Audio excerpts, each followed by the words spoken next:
Welcome back here with Goldberg. Today I want to talk about the conflict between the grind set, making money, and then having opportunities to pursue romantic leads, because I think this is a undervalued topic, which can, in some cases, make or break people's potential, depending on where they are. So maybe a month or so ago, I was listening to a discussion, and it came down to should you bother getting engaged in certain clubs or social activities if it's not going to lead to you smashing or getting the anointed GF for the rest of your life. Personally, I'm not the greatest fan of this framing where it's all about women no matter what. I find that to be somewhat surface level in nature. Even when I was in a longer term relationship, I wouldn't drop everything for the woman. I've never done that because had I pursued such a policy right now, when you're not in a relationship, you have very little to show for it. In fact, I can recall a time she had come over. I'd smashed earlier in the afternoon. Now it was about evening. It was time for her to leave. I'm in my office, probably working on the conservatism book at the time. And she enters that space, which already pissed me off. I don't like anyone, especially women, trying to get into my studio. But she was not having it that I'm trying to focus on this project. And she keeps sticking her ass in my face. She's like, no, stop. Bend me over this table right now. That's boring. I want you to focus on me. And I was getting increasingly more irritated. So finally I said, shut the hell up and get under the desk and occupy yourself. I guess for them it's sort of akin to a pacifier, but it worked. So there was a reasonable compromise in that regard. But in other words, you shouldn't be trying to orient your entire life and lay aside your goals and objectives just because of a woman. Now, maybe if you think she's going to be the mother of your children and it's worth it, but the whole mentality of, oh, a man can never turn a woman down, yeah, screw all that nonsense. With it being said, it's true that many of these clubs and whatnot are going to be largely a waste of time if you're looking at them specifically from the standpoint of trying to find someone. You can see on meetup.com, especially the social mixers, confirmed attendees, it's usually 75-80% curry cells or other types. And what's going to likely happen, you'll have a couple of women, the Chad lights, the Tyrone lights clustered around them, and these outer rings of hell where you have to interact with an assorted group of ethnics. Not necessarily the most ideal setup, although perhaps you could learn about some investment ideas or business prospects. Of course, some will disagree. Several months back, this guy who claimed to be a longtime viewer, which makes it even more bizarre, like, why would you subject yourself to this level of torture and abuse? I'm not a fan personally of Destiny. I put him in the Yogi Zarab's category, i.e., a simp I'm not going to glean much information from. So naturally, I don't consume the content. Yeah, that's a novel idea. But there are people who have a bone to pick with me, and they will religiously devote themselves to seeing every video and try to pick out something, usually with misrepresentation or caricature, that they can employ to indict me elsewhere. I find it just somewhat flattering. In any case, this guy goes in, guns blazing. If you were a high IQ, high energy Chad, you would welcome competition. You would bounce off all the energy in the room, be the top dog, impress her. Like, yeah, dude, okay, that's early 2000s red pill male cope speaking. But let me give you an example of how this plays out. Some years ago at work, and this is male dominated, mind you, this girl starts at the position, and she's good looking, nice figure, pretty face, all that. The type that when she walks in the room, all the guys start throwing each other under the bus, trying to be the top dog. And I don't play along with this. I think it's stupid. I don't believe in this approach. If you have to resort to that, you probably already lost. And these guys had because she wasn't paying attention to them. Although she got angry at me because I would tune her out and she started talking smack. In the end, she runs through the two best looking guys and then she settles for this Chad Light who was basically lacking in height. That's about all. They enter into a more serious relationship and start cohabitating. Well, some years down the line, I'm just, walking in the workplace and make contact with this person. I say, oh, hey, good morning. Keep going. She's like, what? Is that all? Don't you recognize me? And I legit had to squint. That's how bad it was. But she had gained so much weight. She reminded me of my morbidly obese alcoholic wine aunt. What they start doing is they'll wear the Seinfeld swoosh pants that don't stick to the skin and show off the figure. They'll have those really flowing, almost medieval style shirts or robes. That way they can get away with being a land whale. And this is her not even having kids yet because they got married. So just you can imagine what's going to happen. This is the result of all this running game and trying to be the top dog. Yeah, you're going to get something blown out that is going to disrespect you because as soon as she had this dude locked down, she starts putting on the pounds. So that's the benefit of holding out and then trying to, eventually prove you're better than the others. I just think it's kind of funny how many guys still want to place their hope in this type of stuff. Possibilities that might give you better bang for your simping would be volunteering on particular political campaigns, yes, strangely enough, and charitable functions if they orient around saving animals. There's a local shop, and I've been trying to do this, like I attempted it last year, because they had a nice rotation of chicks working or volunteering there. But the lady tells me you have to be a committed branch Covidian. I was like, are you insane? To provide free manual labor to a charity, you have to be all on board. This is why I think politics is musical chairs, and they're all there for a specific reason, which is why if Trump wins, given what was accomplished under Biden, it doesn't matter that much. You think about it, Biden comes into power, you get the border invasion, you get the sending money to be laundered in Ukraine, and of course, you had the injection, which I've described before. It was the final cuck down. We've only got 4 years to screw the world. And that's how it was. If you happen to slip through the cracks, if you had a semi functional relationship, if you had kind of had your head down, now we're going to drain the swamp, but not in the way people thought. So it was a brilliant coup in a lot of respects. And the fact that it might roll back in some respect doesn't matter because the damage has been done. Enough people's lives have been just turned into utter chaos. So I've taken a while to get to the crux of this video, but I can recall as far back as 2014, people in the manosphere encouraging young men to go into STEM trades.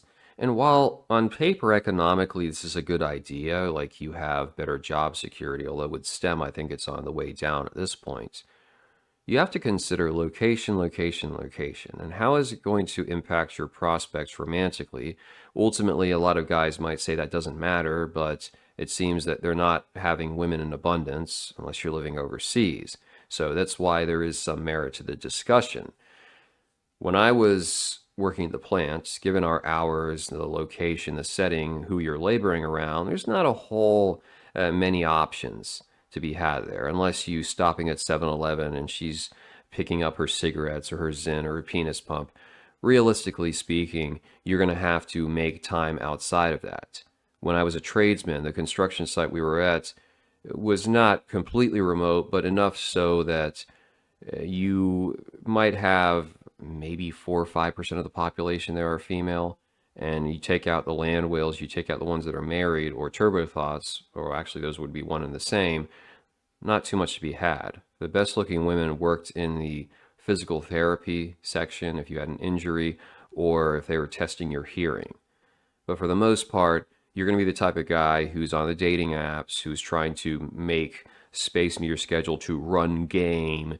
And very likely you're going to be listening to one of these MGTOW guys, Taylor the Fiend, whatever it might be, because you're going to have a bad time of it. You're not in any state of abundance and you're not interacting on a normal basis. Even at that tech building I went to early this year, when I spoke with the Pooja and all those guys started aggressively simping, trying to dive bomb into the conversation, the only attractive females employed there that I saw were in paperwork and administration, not typing away at computers, being IT whizzes. A few years back, where I was working, hands down or hand me down, take your pick, the best looking girls, the fat ass blonde, the fat ass Sinhalese chick, the nice light skinned sister, they were all in the HR office. Occasionally you'll find some media, marketing, communications, or auditing, but for the most part, women are going to be in the largest numbers in roles that are not super technical. And you can see this as a double-edged sword because while you may not want to date in the workplace, although it works for some, LOL, being nearby can be advantageous because you have the coffee breaks, right? So there's a socialization aspect. If there's the lunch hour, assuming you're not one of those, you got to bring a brown bag lunch to retire early. There's that possibility. If there's like a Wegmans nearby, or there's a whatever else people go to, Pete's, Starbucks, I don't know. These are all opportunities. Or if you have a female coworker, she might be like, "Oh, I'm going to introduce you to my friend." I'm not suggesting that these are going to lead to a trad wife and 10 kids, but even those experiences as a man in your 20s are invaluable. Like, they're nice things to look back on, even if you find yourself watching Hammerhand or Hi Everyone, but at least you have that context. It's not like you spent your whole life being basically invisible. And what I wanted to pose to you is, does anyone think that the manosphere, based upon what they've been telling men, the fields to go into, being a trucker, being a tradesman, being a STEM nerd, maybe they're creating more inkwells than if some of them were advised to? And I realize it's going to depend, because for sub fives it may not matter, but for the guys that are kind of in that range where they can dress better, hit the gym, and work on their mouthpiece, and it can actually give them a chance, they might be getting sandbagged by going to work in trades or STEM, even if it's good economically for them. They might end up rage pilling and watching a certain content because the other thing is not presenting itself openly to them. Let's wrap up with this story, which is sad, but I think quite illustrative of what's being discussed here. So, an Indiana Uber driver is behind bars and charged with trying to grape his female passenger before allegedly shooting her in the head. Francisco Valadez, 29. Okay, stop right there. The Wignat's telling you, oh, if you're Hispanic, it's so much easier to get a woman. Reality is, this guy was apparently an inkwell. But as an Uber driver, most people that I know who do Uber, it's early mornings, late evenings for extra cash. It's not full time, because usually you're losing money trying to make it your profession. There was a kid who picked me up at the airport on the last vacations because the hotel shuttle just wasn't showing up. Apparently, it was driven by a Somalian, so you can put two and two together. But he was in early 20s. He's like, "Yeah, I just need some cash. I'm in school to learn to cut hair." I haven't actually done the taxi service myself, but I did attempt Uber Eats. And the last time I did so was the very beginning of the year. Now, I made a mistake. It was inclement weather. I picked it too close to when I had to depart for work, so I was in a rush. But I ended up stuck behind this minivan driven by some half cream cheese, half Latina land whale, and she's going 10 miles per hour in a 25 zone. So I just tried to pass her, and she kept accelerating to cut me off. Then we get to an intersection. She gets out of the car. I will kill you, you mother effer, if you threaten my kids again. And I just waved, smiled at her, whatever. I thought, man, is this worth it for $6 pre-tax to make a Little Caesars delivery? Because if she had just said something, made it up, you could be in trouble. Luckily, not too long after, I got a side gig, which you still have to trade hours for wages, but they're much higher. It's guaranteed, and you're not dealing with the general public. I mean, there was a guy down in Florida, I think, got decapitated trying to do Uber or DoorDash. So, not something that I believe is a very good use of your time. In any case, Valadez picked up Shanti Dixon from work around 3:30 a.m. on September 8th. The next day, officers responded to a report about a naked, dead-ass body found near the woods behind Dixon's apartment. So he was charged with felony murder, attempted rape, and abuse of a corpse. So he gives a variety of possible justifications as to what might have gone down. In one scenario, a Tyrone shows up and attempts to bend him over, so he defends himself. In another, he's a virginal inkwell, and he says, Mommy, can you cut these cheeks, please? And in any case, it doesn't work out the way he's planning. Now, first of all, never tell a Shaniqua that you are inexperienced with females. Even if she's a trad con, she's probably going to just make fun of you. And this is another possibility. She was just mocking him because of his condition.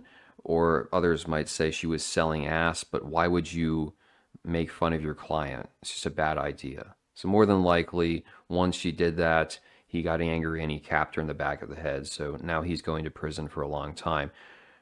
It's a good example of where, when you're a lower value male, and you could say this guy, if he really cut in the gym, he might be okay. But as it stands, kind of a Latino Untermensch, if you will. And look, this applies to most men, probably myself included in the modern day. But of course, I'm not going to do this out of some spite for a blown out piece of ass. The key element here is that your job takes away opportunities for you to, and quote unquote, organically meet the opposite sex, which does not help when you're a sub 5 male.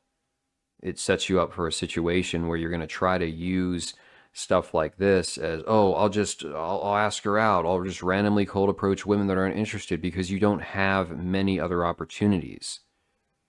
And I think there's a lesson to be learned from that in the sense that the path you take in life will very much impact those sorts of outcomes. You might not hear me say, hey, at this point, it's all, shot to pieces, yeah, LOL.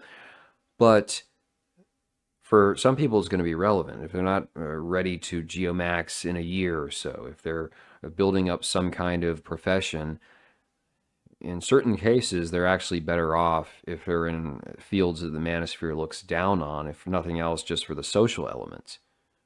Because you keep farming off these normies and sub fives into STEMmer trades, and you're surprised that now the online community of them complaining about how bad things are is growing. And I would say that was going to happen regardless because of the internet.com.